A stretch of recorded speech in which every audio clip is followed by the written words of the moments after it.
dia, galerinha do quarto ano, tudo certo com vocês? Pessoal, hoje nós vamos trabalhar na nossa aula de história sobre as contribuições culturais que os africanos trouxeram aqui para o Brasil desde o início da escravidão, ok? Então, pessoal, nós sabemos que foram diversas as contribuições, pois eles trouxeram muitos costumes, maneira de confeccionar objetos, modos de dançar, modos de falar juntamente com palavras, ritmos de dança. E hoje, na nossa aula, nós vamos realizar a leitura de um texto que nos relata vários desses aspectos culturais que foram trazidos junto com os africanos, ok? Então, lá na página 152 diz assim: no batuque do tambor. Sempre ouvimos dizer que a África está em nós, o que significa as diversas culturas africanas trazidas para o Brasil durante o período da escravidão contribuíram para a formação da cultura brasileira. Palavras, costumes, maneira de fazer objetos, modos de dançar, ritmos e estilos musicais. A lista é bastante grande. Você identifica essas influências? Você já ouviu falar a palavra axé e sabe o que ela significa? Essa palavra ficou muito conhecida por causa de um tipo de música brasileira que se popularizou e fez um enorme sucesso nos anos 2000. Mas axé pode significar força, energia, boa sorte e felicidade. E quem não gosta disso? Essas palavras foram trazidas pelos iorubás de Ifé, Iodô e Benin, regiões da África de onde vieram muitos escravizados para o Brasil. E com o tempo passou a fazer parte do português usado em nosso país. Nós temos ali embaixo a imagem da banda Olodum Mirim, Salvador, Bahia, 2016. Então, pessoal, a palavra Olodum também foi trazida pelos africanos e nós vamos conhecer o significado dela já já. Lá na próxima página diz assim: e voltando ao estilo musical, por que será que a palavra axé foi usada para nomeá-lo? Essa palavra iorubana foi escolhida para batizar o estilo musical, porque axé também quer dizer espaço sagrado de tambores e ritmos. Um dos grupos mais famosos que toca axé e outros ritmos de origem africana é o grupo Olodum, conhecido em diversos lugares do mundo e formado por pessoas que tocam tambores de vários tipos, tá? Então, aqui no Brasil, o grupo Olodum é um grupo musical, né, que trabalha a música afrodescendente, e a palavra Olodum, ela significa Deus dos deuses, pessoal. Falando nisso, ali tem algumas questões que você vai responder com base no texto, né? Expondo também a sua opinião acerca de tudo isso que foi trabalhado nessa aula. Pessoal, não se assustem com barulho, porque está caindo uma chuva bem pesada aqui, agora que o prof está gravando a aula, tá? Então não se incomodem com o barulho, porque é o barulho da chuva, tá? Lá na próxima página, agora a gente vai trabalhar com um texto jornalístico. Ele nos relata sobre as demarcações de terras indígenas, tá? Como uma maneira de acabar com o desmatamento, né? E a extração ilegal de madeira, tá? A extração ilegal de madeira, pessoal, ela desencadeia uma sequência de problemas, né? Problemas ambientais, pode ser também prejudicial para todas as aldeias indígenas que estão ao redor daquele local ali que está sendo desmatado indevidamente.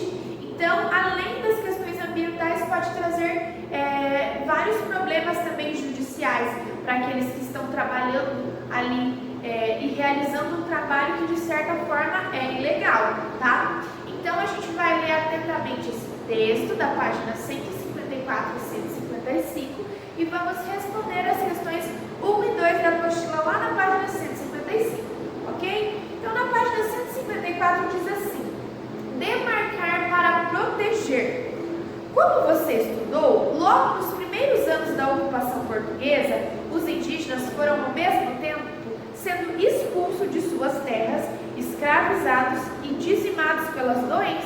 trazida pelos europeus. E ainda, nos dias de hoje, é possível encontrar marcas desse passado ou consequência dessas ações.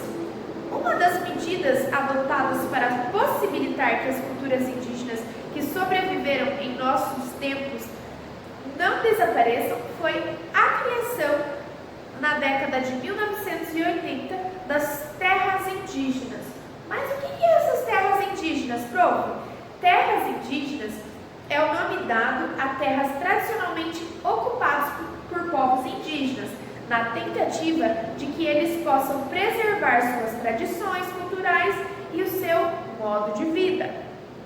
A responsabilidade de demarcar essas terras e garantir que os direitos indígenas sejam preservados é do governo federal. Então, o governo federal é um órgão, responsável pela essa demarcação das terras indígenas, a fim de salvar a cultura daquele povo e não deixar que se acabe todas as tradições e todos aqueles costumes que são cotidianos no modo de vida deles, tá bom? Ali abaixo temos o tema: demarcação de terras indígenas pode ser a solução para o desmatamento. Como assim, prof? Pessoal, quando uma terra é demarcada do povo indígena, e passa a ser responsabilidade do povo indígena, eles zelam daquela terra. Como assim, prof? Zelam?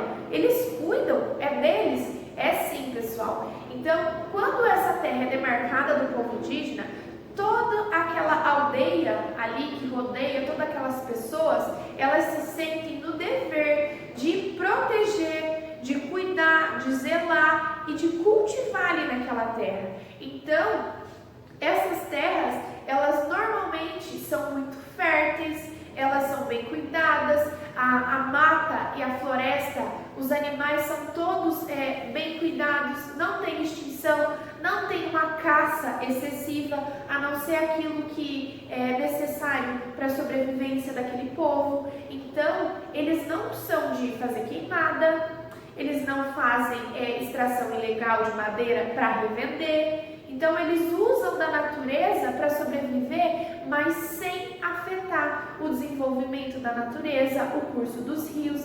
Então, ali naquele texto, vocês vão obter várias informações a respeito disso, sobre a preservação da terra, tá bom? Lá na próxima página, página 155, diz assim: atividades. Pinte os quadros que correspondem às palavras que identificam o principal tema do texto que você acabou de ler.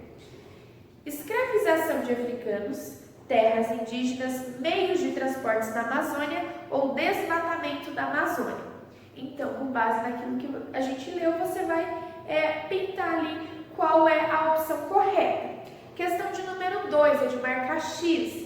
Então, de acordo com o texto, qual a alternativa que identifica e define a relação entre demarcação de terra e desmatamento, Nós sabemos que nas terras indígenas há uma maior preservação das florestas, dos rios e, portanto, não existe o desmatamento ilegal ali dentro das terras indígenas. Questão de número 3. São questões de reflexão que você vai conversar com quem estiver aí em casa com você, ou com o papai, ou com a mamãe, para você estar debatendo sobre esse tema, tá bom? Vocês vão conversar sobre se vocês já haviam ouvido falar sobre as terras indígenas, o que vocês sabem sobre o assunto, se é importante que os indígenas tenham direito a essas terras, e a C, se não existisse a demarcação de terras indígenas, o que você acha que poderia acontecer com os povos indígenas que neles habitam? Explique sua resposta. Então, são questões de reflexão que você poderá estar conversando com o papai e a mamãe e posteriormente trazendo para a nossa sala de vídeo lá no Zoom, às 8h55 da manhã, tá bom? Pessoal, por hoje é só, tá bom? Eu vou deixar aqui no finalzinho do vídeo um videozinho, um pedacinho de um videozinho explicando um pouquinho melhor sobre as contribuições dos indígenas é para a nossa cultura brasileira, tá bom? Pessoal, qualquer dúvida que vocês tiverem é só me chamar lá na agendinha eletrônica. Beijinhos e até a próxima aula!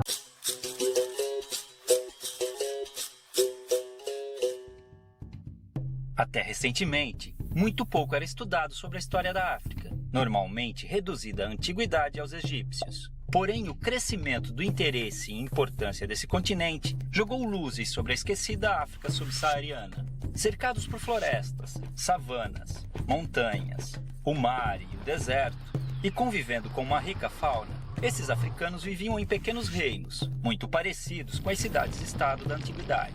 Dominavam técnicas de agricultura, metalurgia e mineração.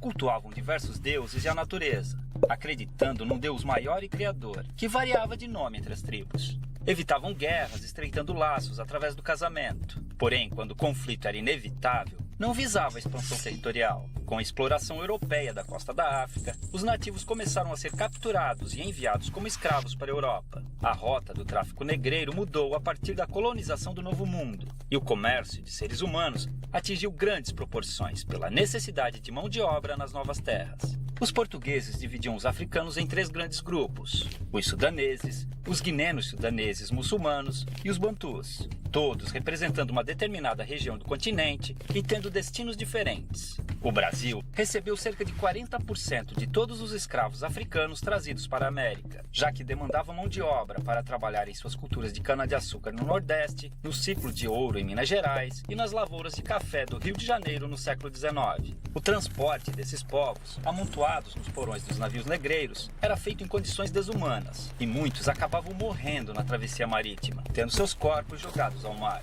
Já desembarcados, os escravos eram vendidos e conduzidos aos seus destinos nas fazendas, onde eram obrigados a trabalhar de sol a sol, com roupas e alimentação de péssima qualidade. Dormiam em habitações escuras e úmidas, as senzalas, e muitas vezes eram acorrentados para evitar fugas. Os castigos físicos eram comuns, e o mais usado era o açoite. Com o comércio constante de escravos, não havia preocupação em manter seu bem-estar, já que podiam ser facilmente substituídos por novos africanos, fazendo sua expectativa de vida no Brasil ser muito baixa. Eram proibidos de praticar sua religião e obrigados a adotar o catolicismo e a língua portuguesa. Mantiveram sua cultura viva, realizando seus rituais africanos escondidos, criando até um tipo de luta, a capoeira. A maior parte dos africanos traficados para o Brasil eram homens, por serem mais valorizados nos trabalhos forçados. As mulheres, que não eram aproveitadas nas lavouras, viravam escravas domésticas, as chamadas